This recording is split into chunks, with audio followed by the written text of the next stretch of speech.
What's going on YouTube? Joshua Way here, and I want to welcome you to the channel that is all about audio and video production. And today's video is a little bit different than what I normally do. If you will notice, this is an iPhone 14 camera comparison to a Sony A6400, which is right here in front of me. While I am a little bit late to the game for the iPhone 14 Pro camera test, I haven't seen a test done exactly like this one. I'm going to keep switching back and forth so you guys can kind of tell. This is the A6400. This is the iPhone. I'll be sure to leave in the bottom what camera is which.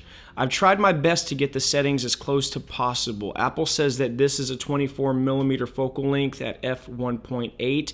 This is a 16mm crop sensor at f1.4, but I have set it to 1.8. So even though it doesn't really translate on the focal length, I've tried to get the aperture set as close to possible. So what you guys are seeing is a controlled studio environment. I've got all the windows blocked off. There's no outside light coming in, and the lights that you see on are the lights that I want on, and I'm going to keep looking back and forth so you can kind of compare the two.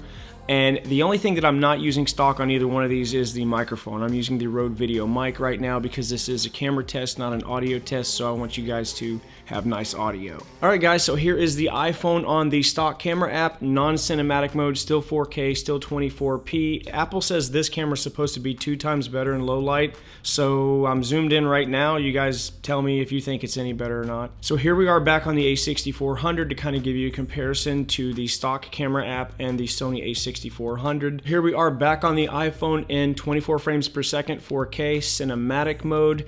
Now this, in my opinion, I have kind of dialed in what I think looks the most natural as far as the blurry background goes. It's not f1.8 on the iPhone, it's actually f5.0. So I'm gonna go ahead and switch to that now.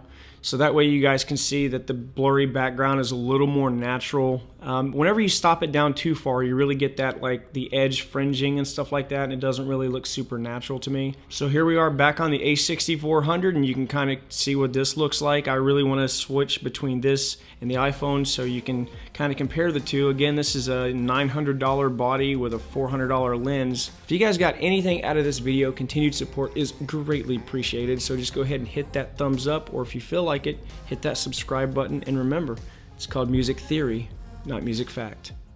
Have a good one.